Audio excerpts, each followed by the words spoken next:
بسم اللہ الرحمن الرحیم۔ السلام علیکم ورحمۃ اللہ وبرکاتہ۔ علامہ اقبال اوپن یونیورسٹی کے اسٹوڈیو سے ڈاکٹر احمد رضا، استاذ شعبہ فکر اسلامی تاریخ و ثقافت، علامہ اقبال اوپن یونیورسٹی، BS علوم اسلامیہ کے کورس اسلام کا معاشرتی نظام، جس کا کوڈ ہے 1909 کے ساتھ آپ کی خدمت میں حاضر ہے۔ آج ہم اس کورس کا دوسرا یونٹ مطالعہ کریں گے، جس کا عنوان ہے اسلامی معاشرہ اور اس کے امتیازی خصائص، یعنی اس کی خصوصیات۔ اسلامی معاشرہ کسے کہتے ہیں؟ اسلامی معاشرہ وہ معاشرہ جس کی بنیاد وحی الہی ہو، اسلامی معاشرہ کہلاتا ہے۔ یعنی وہ معاشرہ جس کی تمام تر تعلیمات اللہ تبارک و تعالیٰ کی وحی اور نبی کریم صلی اللہ علیہ وآلہ وسلم کی حدیث و سنت کے اوپر قائم ہوتی ہیں۔ اسلامی معاشرہ ایک مثالی معاشرہ ہے، ایسا معاشرہ جس میں فلاح ہے، جس کے اندر خیر ہے، جس کے اندر بھلائی ہے، جس کے اندر تعاون ہے، جس کے اندر امر بالمعروف ہے، جس کے اندر نہی عن المنکر ہے۔ اسلامی معاشرے کی ابتدا نبی کریم صلی اللہ علیہ وآلہ وسلم کے اعلان نبوت سے ہوئی، جب آپ صلی اللہ علیہ وآلہ وسلم نے فاران کی چوٹیوں پر کھڑے ہو کر کفار مکہ سے فرمایا کہ میں اللہ کا رسول ہوں اور اللہ تبارک و تعالیٰ نے تمہارے لیے ہدایت کے لیے ایک کتاب کو نازل فرمایا ہے۔ وہاں سے اسلامی معاشرے کی ابتدا ہو جاتی ہے، اور 13 سال کی اس مکی زندگی میں نبی کریم صلی اللہ علیہ وآلہ وسلم اللہ تبارک و تعالیٰ کی ہدایات کی روشنی میں اسلامی معاشرے کے لیے جد و جہد کرتے رہتے ہیں۔ اللہ تعالیٰ کے حکم سے آپ صلی اللہ علیہ وآلہ وسلم کو مدینہ کی طرف ہجرت کا حکم ہوتا ہے، تو آپ مدینہ ہجرت کر کے تشریف لاتے ہیں، اور مدینہ کے اندر باقاعدہ اسلامی ریاست اور اسلامی معاشرت کو قائم کیا جاتا ہے، جس کی ابتدا مواخات سے ہوتی ہے، یعنی مسلمان ایک دوسرے کے بھائی ہیں۔ انصار جو مدینہ کے رہائشی تھے، مدینہ کے مقیم تھے، انہیں اور مہاجرین جو مکے سے ہجرت کر کے مدینہ تشریف لائے تھے، انہیں نبی کریم صلی اللہ علیہ وآلہ وسلم نے اخوت کے رشتے میں باندھ دیا۔ اب ہر ایک انصاری اور ہر ایک مہاجر صحابی ایک دوسرے کے بھائی بھائی بن گئے، اور ایسا مثالی معاشرہ قائم ہوا کہ اس کی مثال دنیا دینے سے قاصر ہے۔ ان بھائیوں نے پوری زندگی اس اخوت کے رشتے کو نبھایا اور اس کی مثالیں دنیا میں قائم کی۔ انہوں نے ایک دوسرے کے ساتھ بھرپور تعاون کیا، انہوں نے ایک دوسرے کا بھرپور ساتھ دیا، اور انہوں نے اپنا ایک لائف سٹائل دنیا کو دکھایا کہ کس طرح سے زندگی گزاری جاتی ہے، اور وہ بھی اللہ تعالیٰ اور اس کے رسول مکرم صلی اللہ علیہ وآلہ وسلم کی ہدایات کی روشنی کے اندر۔ اسلامی معاشرے کی اقدار ہیں، ویلیوز۔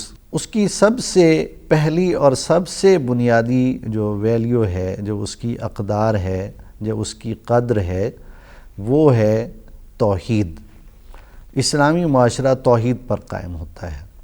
جب بھی کوئی شخص دنیا میں، دنیا کے کسی بھی کونے میں کلمہ پڑھ لیتا ہے، لا الہ الا اللہ محمد الرسول اللہ کلمہ پڑھ کے دائرہ اسلام میں داخل ہو جاتا ہے، تو وہ اسلامی معاشرے کا رکن بن جاتا ہے، اور ہر مسلمان اسے قبول کرتا ہے اور اس کی تکلیف کو اس طرح محسوس کرتا ہے کہ جس کے بارے میں نبی کریم صلی اللہ تعالیٰ علیہ وآلہ وسلم نے فرمایا کہ مسلمان ایک جسم کی مانند ہیں۔ جسم کے کسی ایک عضو کو، کسی ایک حصے کو تکلیف پہنچتی ہے تو وہ تکلیف صرف جسم کے اس حصے کو نہیں پہنچتی بلکہ وہ تکلیف پورا جسم محسوس کرتا ہے۔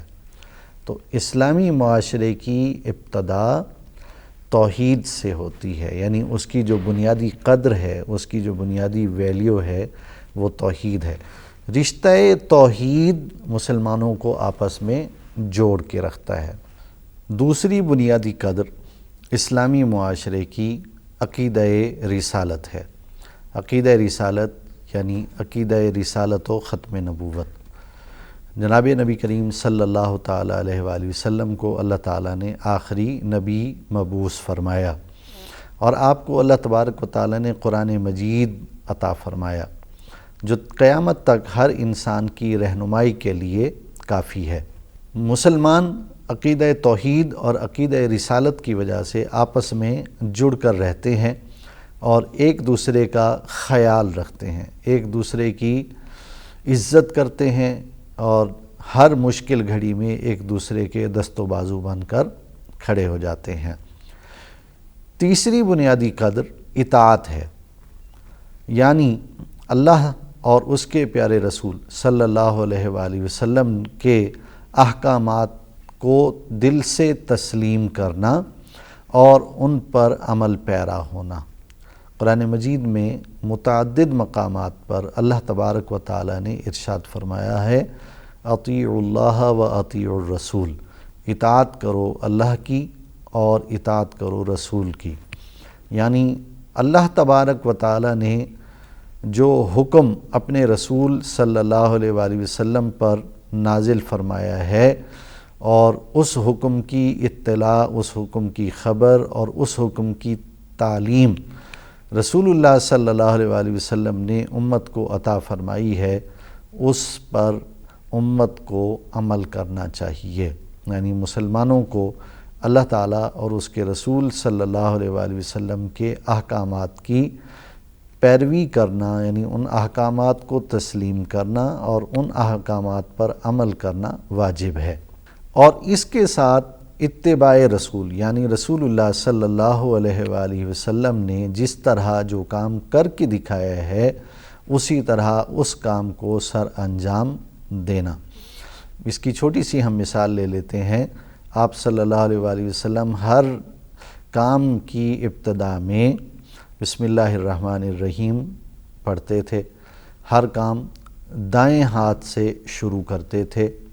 اسی طرح آپ صلی اللہ علیہ وآلہ وسلم آسانی والا کام پسند فرماتے تھے، یعنی اگر کوئی ایسا کام ہو جس میں مشکل بھی ہو اور آسانی بھی ہو تو آپ صلی اللہ علیہ وآلہ وسلم آسانی والے کام کو ترجیح دیا کرتے تھے۔ آپ صلی اللہ علیہ وآلہ وسلم ہمیشہ شجاعت کے ساتھ کھڑے رہے دین اسلام کے لیے، اللہ تعالیٰ کے کلمے کی سربلندی کے لیے، اور اسی کی آپ صلی اللہ علیہ وآلہ وسلم نے اپنی امت کو تعلیم دی۔ آپ صلی اللہ علیہ وآلہ وسلم نے باقاعدہ نماز قائم کی اور اپنی امت کو نماز پڑھ کے دکھائی۔ صحابہ کرام نے اس نماز کو ادا کیا اور وہی نماز آگے لوگوں تک منتقل فرمائی۔ آپ صلی اللہ علیہ وآلہ وسلم نے اپنی امت کو صدقات دینے کی ترغیب دی اور آپ صلی اللہ علیہ وآلہ وسلم کے صحابہ کرام نے اس پر عمل کیا۔ تو یہ وہ بنیادی قدریں ہیں جن پر عمل کر کے ہم ایک بہترین اسلامی معاشرہ قائم کر سکتے ہیں، جس میں سچائی ہو، جس میں امانت ہو، جس میں وعدہ وفائی ہو، جس میں بڑوں کا احترام ہو اور چھوٹے کے ساتھ شفقت ہو۔ اللہ تعالی ہم سب کو اسلامی معاشرہ صحیح طور پر قائم کرنے اور سچا اور اچھا مسلمان بننے کی توفیق عطا فرمائے۔ آمین۔ والسلام علیکم ورحمۃ اللہ وبرکاتہ۔